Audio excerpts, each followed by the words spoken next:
प्रकट दिवस की ढेर सारी शुभकामनाएं, ढेर सारी बधाई। सभी के मनोरथ सिद्ध हो।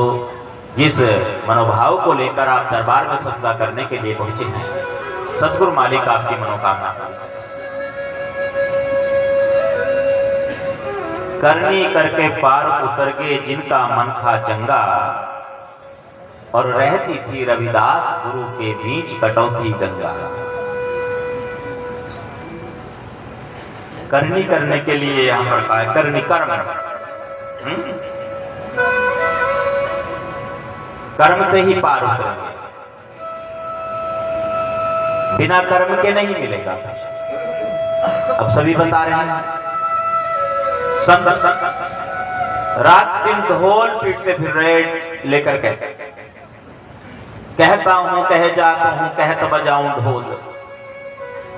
लगातार साउंड लगा लगा कर, चीख चीख कर, चिल्ला चिल्ला कर, जैसे हमारे डाबरा जी देखो मुड़ भी गए थे, मुड़ मुड़ करके झुक झुक करके कितना जोर लगाया इन्होंने, ताकत के साथ, ऊर्जा के साथ, कि जाग जाओ, मैदान में आओ, कहां घूम रहे हो, अविद्या और अज्ञान की चादर ओढ़कर क्यों सो रहे हो। तो संत बता रहे हैं, समझा रहे हैं, सांकेतिक भाषा में भी। ये दो भाषा होती हैं, जैसे संत सिपाही है ना, संत और सिपाही। संतों की भाषा होती है संकेत की, और सिपाही की भाषा होती है पेट की। संकेत, इशारा, और जब वो नहीं समझ में आता फिर पेट की भाषा चलती है। जैसे गुरुजी कहते थे लठ आएगा, फिर गुरुजी ये कहते थे ना, जब समझ नहीं रहा है संकेत से फिर क्या होगा। और कई भाई बंधु तो ऐसे हैं, वो सांकेतिक भाषा का प्रयोग कहां कहां करते हैं, कई जगहों पर करते हैं। एक शादी हुई, जैसे अभी डाबरा जी कहते रिश्ता पक्का करने वाली बात, दूसरी तीसरी बार जब जाते हैं, अच्छा ये मेहमान भी हो गए ना, ये भी मेहमान ही है हमारे जो यहाँ ब्रजपाल जी। खैर आज तो मेहमान नहीं है, हरियाणा में कहते परोणे, तो आज तो ये भाई संचालक साहब हैं। और ये मेहमान साहब दो तरह के होते हैं, एक होते हैं उल्लू, एक होते हैं चुल्लू।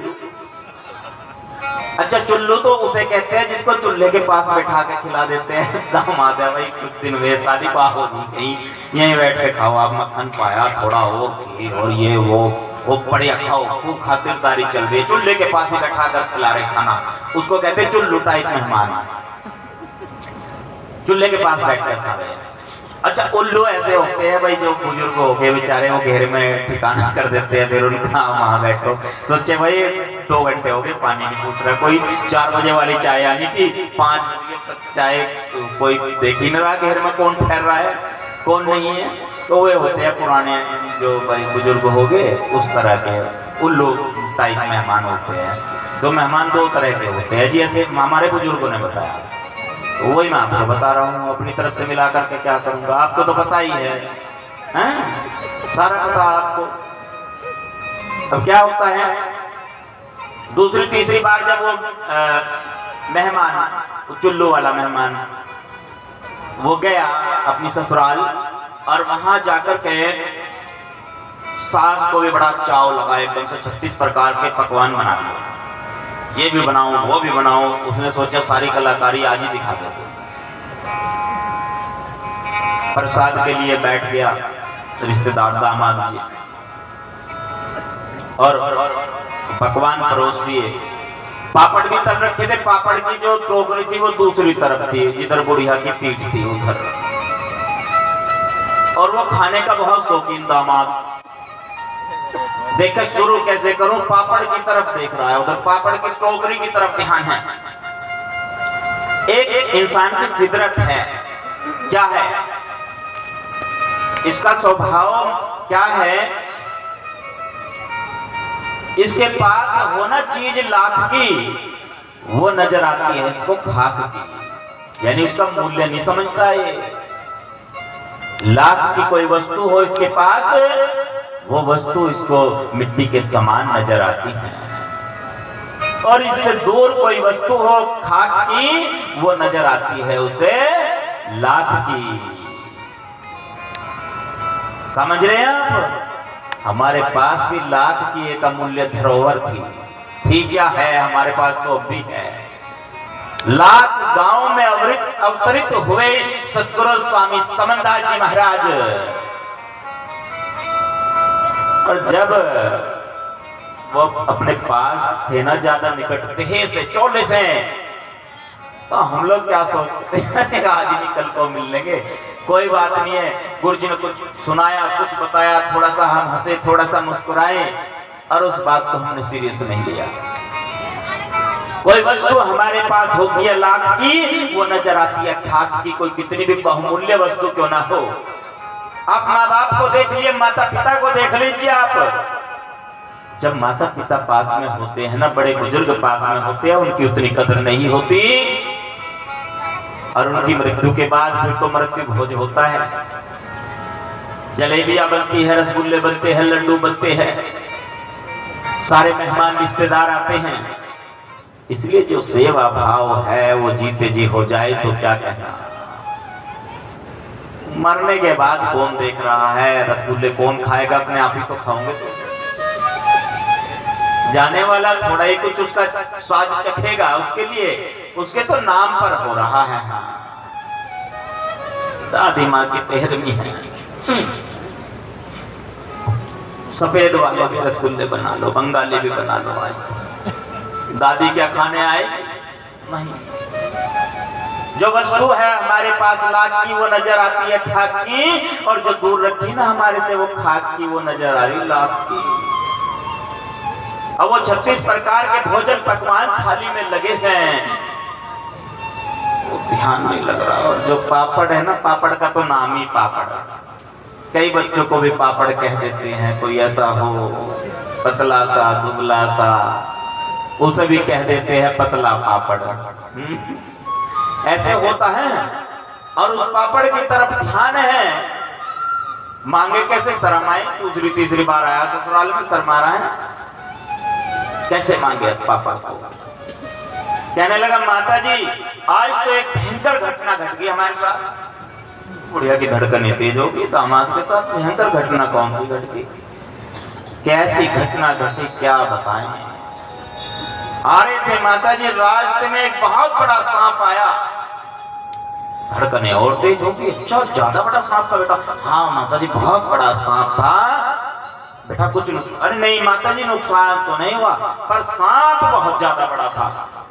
सांप ज्यादा बड़ा था?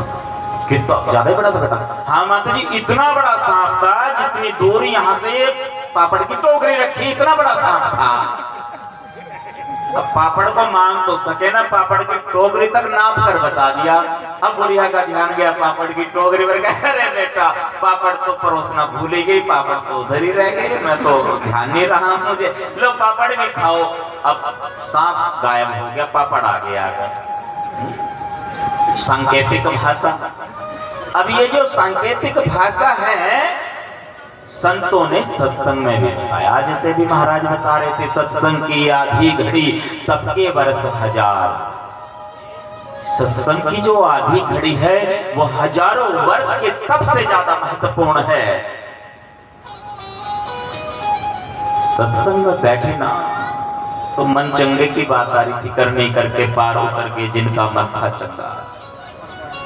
मन को साफ करके बैठे, मांझ करके बैठे, इसको खाली करके बैठे। एक ने कहा जी सत्संग में कहा इनका कोई फायदा नहीं होने वाला, करने में सत्संग क्यों? कुछ नहीं, इनमें जंगाई नहीं है, ये तो उल्टे धरे हैं। नल खुला है सत्संग का, और ये उल्टे घड़े की तरह रखे है, उल्टे रखे हैं। संत जी कहने लगे उल्टे रखे हैं? हाँ जी भरेंगे नहीं, उल्टे घड़े की तरह रखे हैं ना। सत्संग का नल खुला है, कहाँ कुछ ज्ञान आएगा इनको, कहाँ कुछ सीखेंगे। महाराज कहने लगे बेटा उल्टे रखे हैं, भरेंगे नहीं, गीले तो जरूर होंगे। बोलो जी संत शिरोमणि सतगुरु रविदास जी महाराज की। संतों के चरणों में बैठने से लाभ तो मिलता ही है, पुण्य की प्राप्ति होती है। बस मन को साफ रखें, मन को चंगा रखें, उसमें गंदगी ना हो। अच्छा, ये घर में कूड़ेदान तो लगा रखा होगा आपने, एक बाल्टी रख लेते हैं, नहीं तो छोड़ो डस्टबिन क्या बाल्टी है, उसी में आलू के छिलके, उसी में प्याज के छिलके, उसी में लौकी का छिलका, केला, अच्छा मेहमान आए थे केले भी लेकर आए होगा, केले का छिलका भी उसी में ही। एक दिन रखा रहने दो उसको, 2 दिन 3 दिन, एक हफ्ता, हफ्ते भर में तो खुशबू आने लगती होगी, फेंको ना बाहर। 15 दिन बीत जाने में पड़ोसी के घर तक खुशबू पहुंच जाएगी।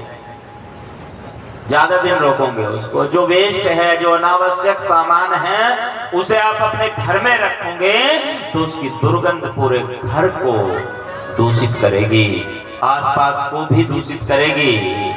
ठीक ऐसे ही सतगुरु रविदास जी महाराज, सतगुरु समनदास जी महाराज फरमाते हैं कि जो अनावश्यक वस्तु है उसे अपने मन में रखोगे तो उसकी दुर्गंध भी आपको परेशान करेगी। इसलिए मन को चंगा रखें, साफ रखें।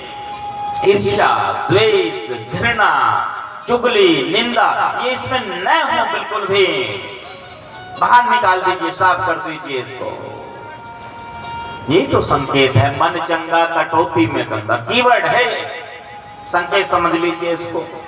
के संकेत है, गुरु जी का संकेत भी है, आदेश भी है कि भाई साफ कर लो इसको। और अगर साफ नहीं किया तो फिर गड़बड़ हो जाएगी, गड़बड़ भी ज्यादा हो जाएगी। मन चंगा कठौती में गंगा। अब ये सांकेतिक भाषा है, करनी करके पार उतर गए जिनका मन था चंगा, रहती थी रविदास गुरु के बीच कटौती गंगा। कटौती में, उनकी कटौती में सदैव गंगा विराजमान थी, मौजूद रहती थी। अब आप भी तो कुछ अच्छा कुछ कह देते हैं जी, नहीं सत्संग तो क्या साल में एक बार है, बुंटे में थोड़ी सी बुंटी पी ली, बस ठीक है, इतना ही काफी है, ज्यादा क्या करेंगे, इतना ही ठीक है। सांकेतिक भाषा कई बार समझ नहीं आती। संत और गुरु जो हमें समझाने का प्रयास करते हैं, सतगुरु समनदास जी महाराज ने 100 वर्ष तक हमें समझाने का प्रयास किया, हमें सिखाने का प्रयास किया। और कुछ ने तो इधर से सुना इधर से निकाल दिया, इधर से सुना इधर से निकाल दे के चलो ठीक है, हो गया कार्य, बस इतना ही ठीक है। और क्या, ये संकेत की भाषा बड़ी मुश्किल से समझ में आती है, इसको समझना जरूरी है और समझ के अमल में लाना जरूरी है। एक आदमी को बहुत ज्यादा बोलने की आदत थी, बहुत बोलता था, इतना बोलता था लोग बात परेशान हो जाए उससे, ज्यादा बोलने की वजह से। कहीं भाई ये तो बहुत फेंकता है, ज्यादा बोलने वाले को फेंकू कहने लगते हैं, फेंकता है या? उसकी पत्नी बड़ी बेइज्जती महसूस करती थी। कई बेटियां, कई बहनें ऐसी है जो पढ़ी लिखी होती हैं, उनको अपमान महसूस होने लगता है अगर पति कुछ कहने लगे। एक दिन एकांत में बैठा लिया अपने घर वाले को, कहते स्वामी जी आप ज्यादा मत फेंका करो, मुझे दुख होता है जब लोग आपका मजाक बनाते हैं। उसने कहा क्या करूं, मेरी मजबूरी है, जब मैं बोलने लगता हूं मुझे पता ही नहीं चलता। कहते फिर इसका एक उपाय है, जहां मैं होंगी ना आपके पास में, मैं खास पढ़ूंगी, आप बात को छोटी कर लेना।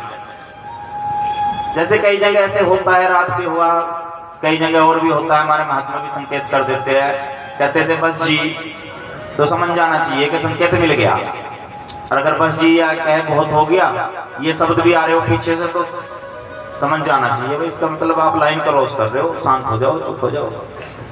ऐसे ही हुआ कि मैं खांसूंगी, ओह आप कम कर लेना। कहता है सभा लगी हुई है, सब अपने अपने विचार रखे हैं, उसका भी नंबर आ गया बेचारे का। उसने भी अपनी कथा शुरू की, कहने लगा भाइयों मैंने बहुत बड़ा बंदर देखा, और बंदर इतना बड़ा, बहुत बड़ा बंदर था, और बंदर की पूंछ भी बहुत बड़ी थी। बंदर की पूंछ इतनी बड़ी इतनी बड़ी पूंछ बंदर की, मैं क्या बताऊं, जितनी दूर यहां से अमृतसर। अब बंदर पूंछ ज्यादा बड़ी होगी, औरत भी वहीं थी, वो खांस पड़ी। जब खांसी तो कहने लगा अच्छा भाइयों गलती होगी, देखो बंदर बहुत बड़ा था और बंदर की पूंछ भी बहुत बड़ी थी, अमृतसर जितनी तो नहीं, चलो ये लगा लो भाई चंडीगढ़ जितनी होगी, जितनी दूर यहां से चंडीगढ़, अब ये भी ज्यादा बड़ी हो गई। वो फिर खांसी। वो बताता गया, पूंछ की जो है लंबाई कम होती चली गई, अंबाला तक आ गई बात। अंबाला भी यहां से काफी दूर है। अब की बार वो औरत फिर खांस पड़ी। अब जैसे भाई बैठा है, कहने लगा भाभी को खांसी होगी शायद। उस आदमी ने कहा खांसी तो हो ही नहीं पड़ी हो, आज बंदर की सारी पूंछ कटवा कर मारना, आज पूंछ नहीं छोड़ेगी बिल्कुल भी, ये तो मुझे समझ आया। सांकेतिक भाषा गुरुजी ने हमें संकेत में प्रेम से समझाया, सरल भाषा में समझाया, कितना समझ पाए, हमने कितना समझा उनकी बात को, कितना आत्मसात किया, कितना ग्रहण किया हमारे संतों ने, गुरुओं ने, महापुरुषों ने, रहबरों ने, जो एक एक मोती हमें दिया, अनमोल मोती। शब्दों के माध्यम से हमने क्या कुछ सीखा उनसे? इधर से सुना इधर से निकाला, इधर से सुना इधर से निकाला। साधो भाई प्रेम करो भरपूरा, दिल में दर से हुजूरा। और प्रेम तो है ही नहीं, घृणा ही है।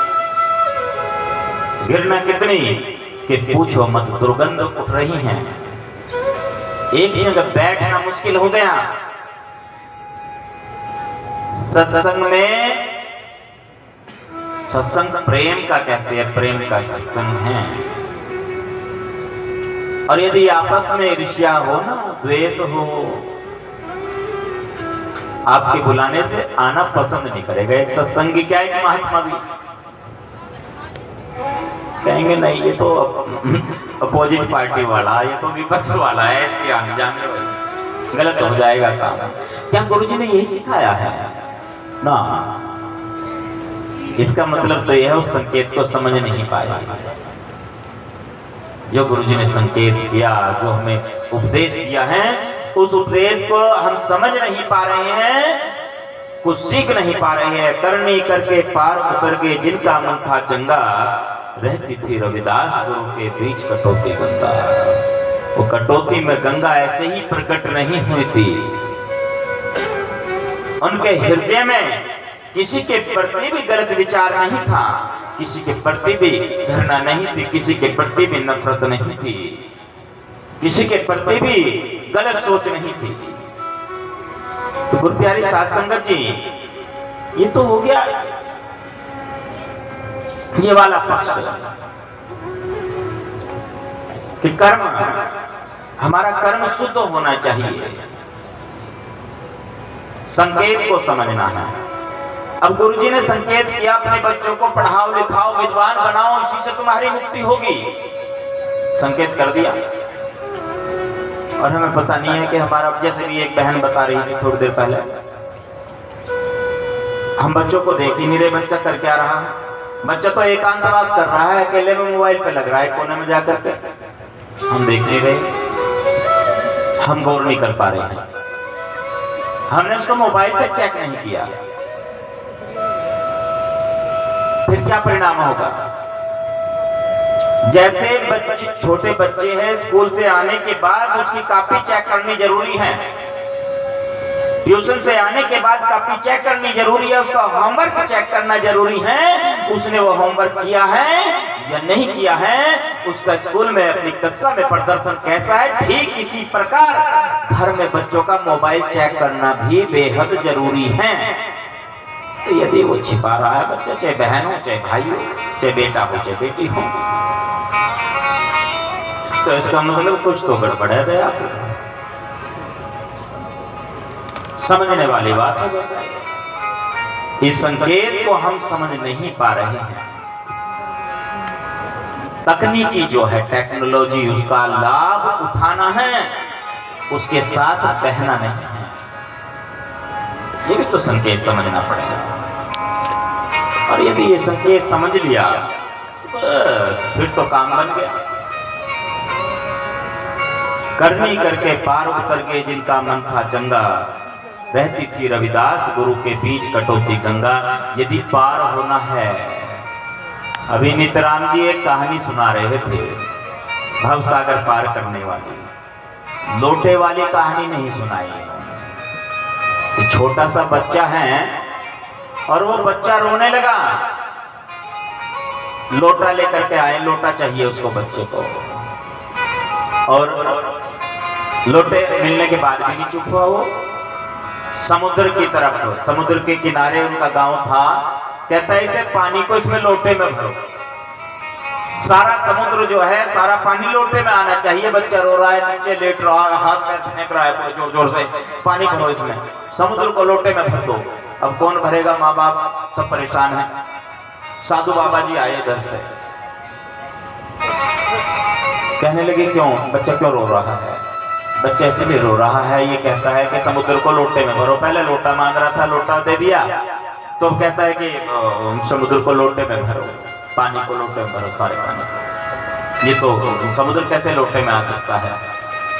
साधु बाबा जी ने कहा कि समुद्र लोटे में नहीं आ सकता, पर लोटा तो समुद्र में जा सकता है। बोलो जी संत शिरोमणि सदगुरु रविदास जी महाराज की। इतना समर्पण किया कि अपने आप को फेंक दिया, न्यौछावर कर दिया उनके चरणों में। आपके साथ ही आपके बहाव में ही बहेंगे, जो होगा आपकी रजा से होगा, जो होगा आपके अनुसार होगा। अपनी ओर से कोई एफर्ट नहीं, कोई कोई हाथ पैर नहीं मारने हैं, कुछ नहीं करना है, अपने आप करेंगे वो। ऐसा कब सोचा? ना ना, ऐसा तो नहीं सोचा, ऐसा विचार नहीं किया। तो प्यारी साध संगत जी,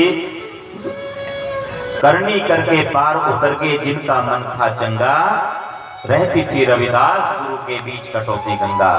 वो कटौती में गंगा ऐसे ही नहीं आई। संतों गुरुओं को समर्पण कर दीजिए, उनके संकेत से, उनके उपदेश से कुछ सीखे, उसको यहाँ हृदय में बसाए, उपदेश को, उस पर चलें। और जब चलेंगे समझ लो सत्संग की आधी घड़ी तब के बरस हजार। यदि उस आधी घड़ी में एक शब्द भी आपने सीख लिया, वो शब्द लग गया एक भी, समझ लीजिए कि सत्संग में आना सार्थक हो गया, आपका पूरा जीवन ही सार्थक हो गया।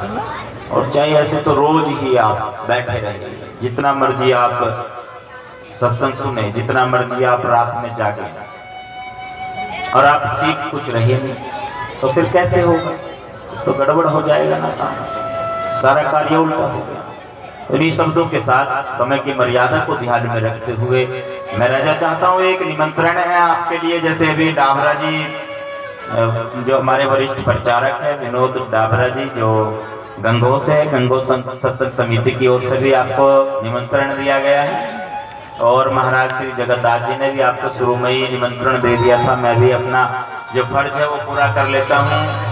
सभी के लिए एक निमंत्रण और है।